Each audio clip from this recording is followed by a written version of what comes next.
Hello, my friends. Welcome back to the Nightmare Cabin. And look who's back. It's Luke. It's another episode of Maidencast. That was easy for me to say. Yeah. Yeah. And show us your mug, Luke. Not a usual episode either. This is sort of a we better do a show on this one, isn't it? It's a bit of a shocker, I was just saying, really. show everyone your mug, your special mug. My King's X mug. Your King's X mug, yeah. X Factor. These are rare, mate. 1995 Brixton Academy. I'm just going to stop holding it by the handle. And you remember how much that was, just out of curiosity? How much would a mug be? How much was a T-shirt back then? 25 quid. Well, was that T-shirts aren't? Well, that's when the bands took all the money from the merch. Yeah. It was always the case. If you go see them at a gig, you buy a T-shirt because they get all the money. Not they get 85% of the money. Do you remember the ticket price as well? I've been seeing things recently and it's like, look at the ticket price. I don't. It was 25 quid for the ticket to the Ozfest. I remember Ozfest 98 was £28.50. Yeah. The Sabbath, Ozzy, Pantera, Slayer, Fear Factory, Foo Fighters, fucking Entombed, Life of Agony, on and on and on. £28.50. Couldn't get a T-shirt for that now. Yeah. Anyway, we're old cunts. Let's move on. Well, you speak for yourself. You know, I'm only 35. Yeah. So. Right. Yeah. So we this is a news reaction, really. Yeah. Maidencast episode. We have actually got another episode sooner, but life got in the way, day jobs and all that shit. So just when Luke was free, I was busy. When I was busy, So here we are, Sunday morning, having a coffee. So we did the review of the tour. I went to the London show. Luke went to about 10 shows, and I noticed something was amiss. And as did I. And we then, both had different reasonings as to why, didn't we? Yeah, and but no, it seems like we weren't the only ones. And Nicko has now released a statement saying he did indeed have a stroke in January, and he's apparently lost movement in one side of it. Paralysed him as strokes do. I mean, they paralyse the side of the body, and his was his right hand side, which is for Nicko, that's the money maker, mate. That right hand side of his body. It could have been fucking see you later. But I think he's done the best thing. He's carried on with the tour, because I do think, like a shark, you've got to keep moving. Oh yeah, and the geezer's a fucking warrior, because he said he's still now ain't 100%. He's up to 70%, he reckons, and that's just through working hard and all the rest of it. I mean, the geezer's he's a warrior. I mean, because you thought his playing was being affected, he just couldn't hack it. Like, he was old and he was playing. The stuff he was being asked to play was beyond him. Well, I said at the time, it seems to me like he's struggling, and I'm not sure why. I couldn't put my finger on it at the time, and but now I know. Yeah, I mean, I counter argued that he was just being economical, because he is 71, and some of the stuff he was being asked to play 2 hours a night, 5 days a week, is some of the most technical music the band have ever written. And he's just like, I've got to do something to be enable me to do this tour. And we were both, we're both wrong, really. I mean, he's fucking, to think about it now, to play Caught Somewhere in Time less than 6 months after you've had a stroke, which has paralysed your right-hand side of your body, is nothing short of miraculous. Oh, of course. And like I said at the time, look, Nicko McBrain on a bad day, he's still in the top 10. I'd struggle to do any of the Maiden songs just on my own now, but I did notice something was amiss. And now if I did know, by the way, Nicko has, he is recovering, and he's determined to do this tour and stick it out. Then I'd go going, well, all things considering, he's done a fantastic job. Oh yes, yeah. And I would have, so. And with that being said, and then considering now that's taken into account, it's clear as day. I can think back to the songs and the feels he missed out. Trooper wasn't the same with the triplets on the kick drums, and it's all obvious because his body was just fucking trying to pull through this affliction that unfortunately just strikes you out of fucking blue. You know, brain and fucking all the signals and all the rest of it. I'm not a doctor. I don't know, you know, and I never find out. But for him I've seen what happens to normal people when they have strokes, and they're fucking ruined. But for a man like that, it shows how fit the geezer is. Yeah. Could just fucking go, no, bollocks. I'm not having that. I've got a tour to play. I've got I fucking shook his hand, and he had I shook his right hand, and he was gripping. You know, it was when I met him at the drum shop. You had no fucking clue. He was walking, talking fine. You know, he was Nicko.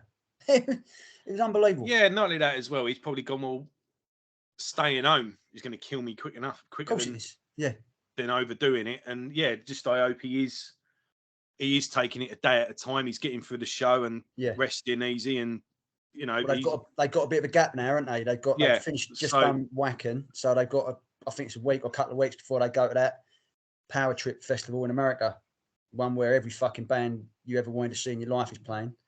Yeah. So hats off to Nicko, and big time. But it does bring back the question we were saying about how long have Maiden got left, because in the last 10 years we've had cancer and we've had stroke.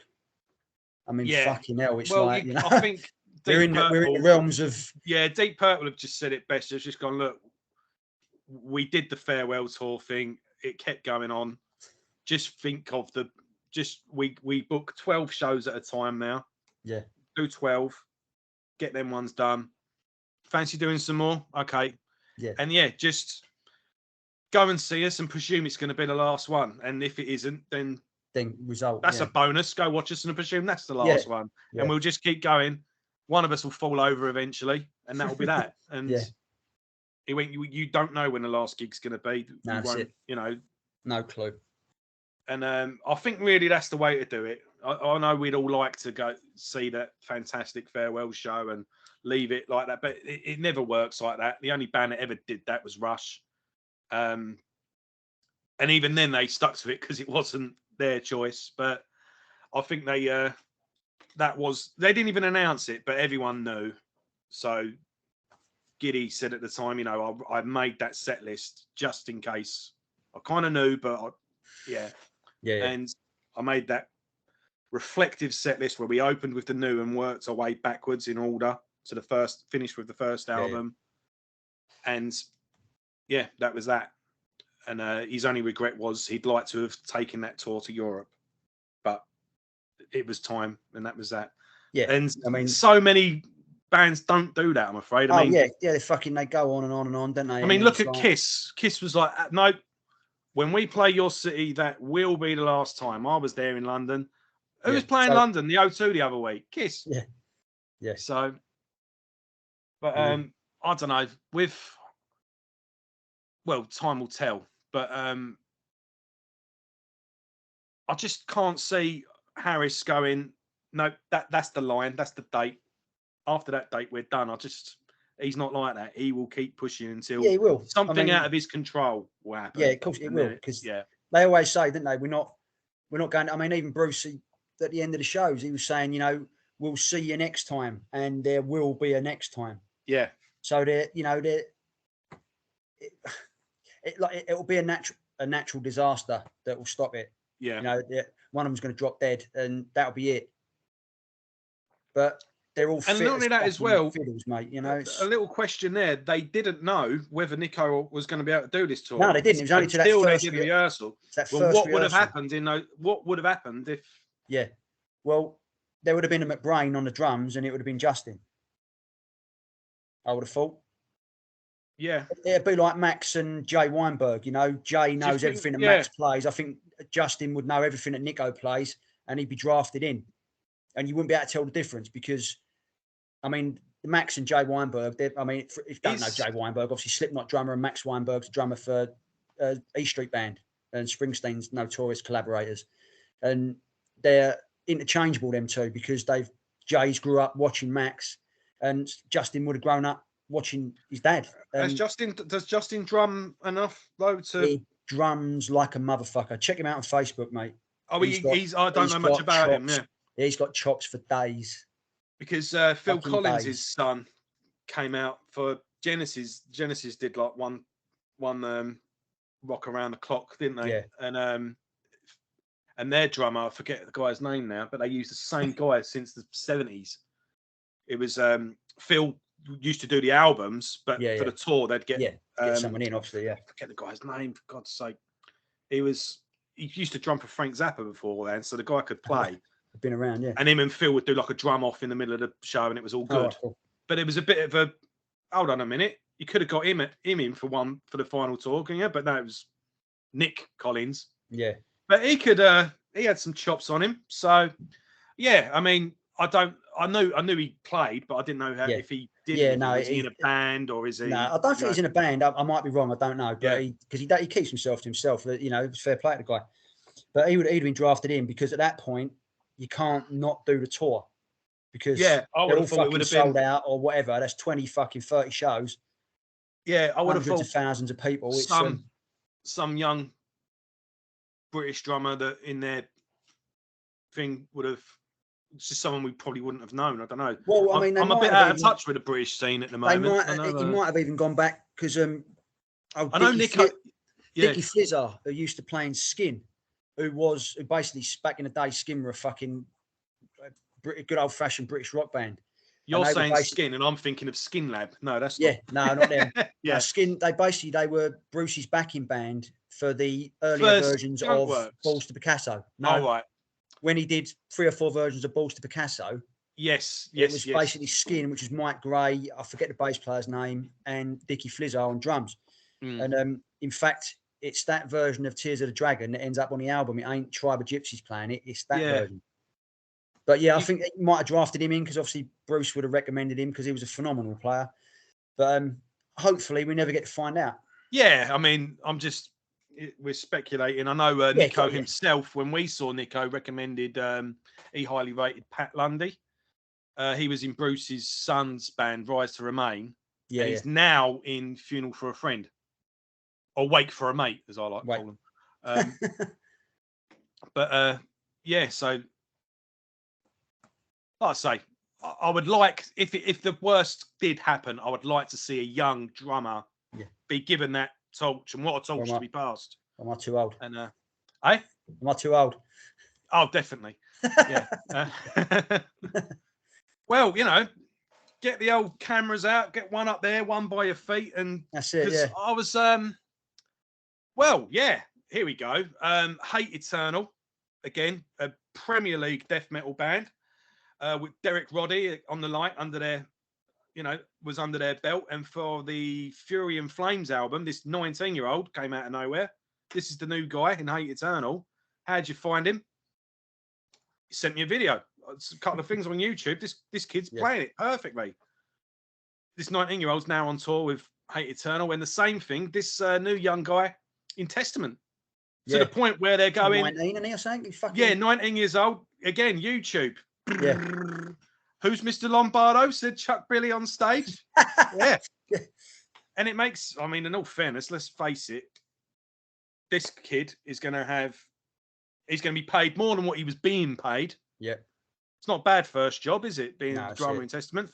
Yeah. He wouldn't be charging as much as Lombardo or Gene Hoglan and if this young 19-year-old's got the chops, and there he is, a picture of him in Eric Peterson's house. Yeah, I saw that, yeah. We've wrote 7 songs. Yeah. So that's it. That's if the worst happens, that's what I'd like to see. I'd like to see someone stepping up, and you've got my vote. Yeah, thank you. But I mean, it might be a case. I mean, look at Priest, by Richie Faulkner. He's coming. Exact same thing. Yeah, he's come and smashed it, hasn't he? And the guys in Priest, I forget which one. It must have been Robert said it because he's the one that does all the interviews. Yeah. I spoke to Steve, my good friend, Steve Harris. And he said, what do you reckon of him? Blah, blah, blah, blah. And he went, if I needed a guy, I'd hire him. I remember you saying that, yeah. So he was on Steve Harris's radar. So, yeah. We're talking about natural disasters. We're talking about the fucking Richie Faulkner who had a fucking heart attack or aorta failure after through the solo Painkiller. Yeah. And still played on. I mean, it can happen at any time, can't it? It can happen at any time. So, but it's why we got to go and fucking see these bands while we can, because especially what I call the legacy bands, because to a point, I don't like saying this, but Gene Simmons was right when he said rock is dead, because you look at the bands that are selling out stadiums and arenas now, your Maidens, your Metallicas, your Kiss, your Priests, this, that, and the other. They've all been going 40, 50 years. Name me a band that come about 10 years ago that's still going to be playing in 40 years and selling out fucking Twickenham Stadium, selling out arena after arena. We ain't producing them no more. No band I'm interested in anyway. No. Well, someone will do it, but yeah, there won't be. You know, I mean, it's all right. You know, Killswitch have been going for fucking, a few years now. Parkway Drive, Machine Head, but they're never going to be selling out Twickenham. You know, they're never going to be fucking releasing their albums and filling out cinemas like Metallica or Maiden doing show after fucking show, 20, 30,000 people a night, every night. Yeah, Rock I mean, potentially could be dead. And Gene Simmons is right. I've said that. I'm on record. There you go. Kill me later. Yeah, no, I don't see. Music speaks to different people in different stages. I mean, some of these bands that are selling out arenas now, I've got no interest in them. Yeah. And I've reached a point now. I said I found it. I saw the line. Yeah. I was like, oh, I'm one of them now. Was with Lorna Shore. It was. I just didn't. If you don't like a band, you still reacted. Yeah. When I saw Lorna Shore, there's a young girl works in a shop down the road to me. She's seen a couple of my t-shirts. Oh, I like them, and she had this hoodie on. I was like, who's that? Not, oh, it's Lorna Shore. Oh, I went and checked them out. Yeah. And I just went, this isn't for me. I can sit there and say this band sucks, but they're not playing for me. They're technically proficient, aren't they? I mean, they're fucking frightening musicians, but like, yeah. But I was just like, right, I've just recognised it. I went, no, that's me. I'm done. This isn't for me anymore. Well, it's not that. I didn't mean it like that, but yeah, I'm sure. Fill your boots, mosh to them, do what you like, but this just isn't for me. And they're not trying to appeal to me either. So good luck to them. And that's where I am with bands now. Yeah. I can, I love a bit of Killswitch, but am I gonna be taking my son to see Killswitch? He likes In Flames. I took him to see In Flames. That was his idea. I can take or leave In Flames. Yeah. He got into Colne on his own. Funny enough, he really wants to go see Colne when they play next. But yeah, I don't know. Yeah, but that's what you want. The reason your Maidens and your Metallicas of the world, I may even be taking him to see Metallica in the cinema next week. Generational, isn't it? I mean, you see, you go Maiden gigs and it's fucking where is that generational and all that? Like, yeah. I don't know. I can't. What do you think, folks? Leave us a comment. Yeah. Who do you see playing arenas 20 years from now? And it's not just about whether you like them or not. Just look at the numbers. Bands that are selling tickets and that are doing it. Yeah. I mean, I'd much like to say I can't stand Muse at any price, but they're selling out the O2. They're selling out fucking the AO Arena. I'm going to go see Muse. Funny enough, in October. Riley likes them. Yeah, I mean, my daughter, my eldest daughter, she likes them. She's going to see them, and she says they're phenomenal. Like, it's not I can't stand them at any price, but they're putting on massive shows. They're filling out arenas. Mm. Name another band from Britain that's doing that. Yeah, that are, Apparently they're a lot heavier live as well. That's one thing with them, is that none of their albums that band that's doing it. I show. mean, one band I would like to see, I'd like to drop them because it's topical, because they just released a new album on Friday. But Skindred, now they're playing Wembley Arena. They've just booked 3 arena shows. Yeah, and that Wembley, band Manchester and Birmingham, grinding away for years. I mean, I saw them a couple of weeks ago, and they're fucking phenomenal live. I mean, when they release an album, I don't like every song on it, because where they're so eclectic, some of the stuff leaves me cold. Yeah, but when they go, right, we're gonna fucking rock out on this track, they go, mate.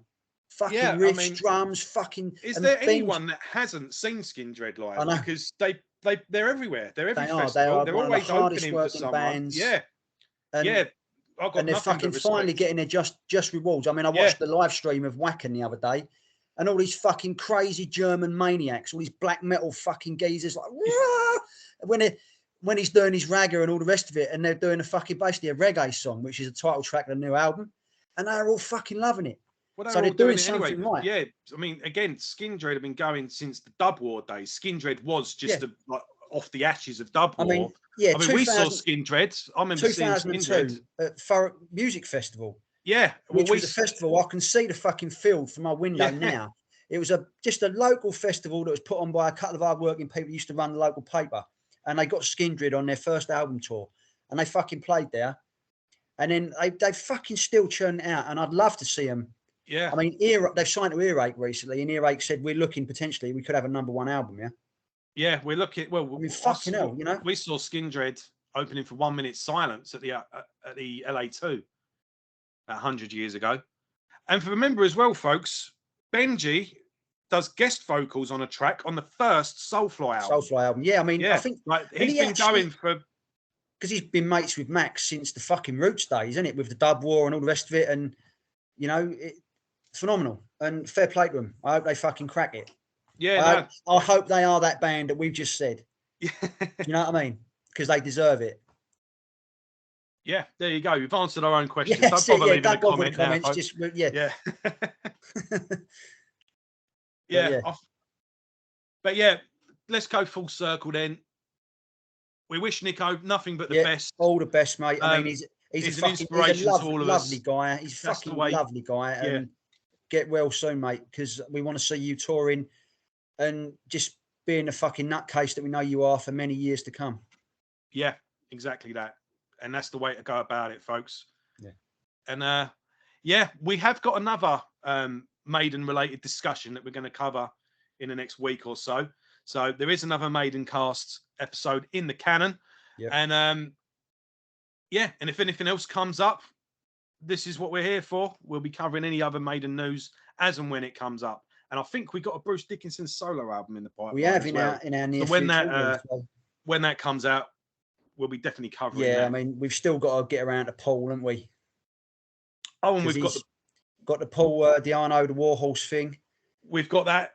I think there's a Paul Di'Anno album in the pipeline as well. But we've got two. I've listened to 2 shows because he's doing his own headline tour. He's playing the Underworld, which we're going, and he's also supporting not Priest. The other Priest. Yeah, KK's Priest. Yeah. Fucking hell. So, and I've recently befriended the guitarist from that band on Facebook. He's quite an alright guy, actually. I didn't want to be the guy that says, "Oh, can I be your friend?" But I wanted to follow him because I wanted to find out the latest news. And he said, "Yeah, fine, mate. Add me. It's fine." And they're dropping a load of artwork and stuff. So I think this is his band now, and they're pushing it. And apparently, by all means, Paul's getting better. So this is Paul Di'Anno's guitarist. Yeah. Right. Okay. I'm not gonna. He's a guy he's a European guy. I'm not gonna do him the dishonour of butchering his name, so I apologise, mate. But he's a sound geezer, and he does all the promotional work for him and all the artwork and all the rest of it. So he's really pushing it, and I think he's helping Paul on his road to recovery. So that's always good. Yeah, because we like Paul on this show. We love Paul. We just don't like all the stuff he puts out, but we love Paul. He's a fucking Cockney geezer, and when we met him, he was down to earth and sound as a pound, wasn't he? Yeah, no, great guy. They all are. So, right then, folks, we'll leave it at that. Another Maidencast episode is coming soon, and any news that comes up, we'll cover it as well. Of course, yeah. So, take care, folks, and we'll see you all soon.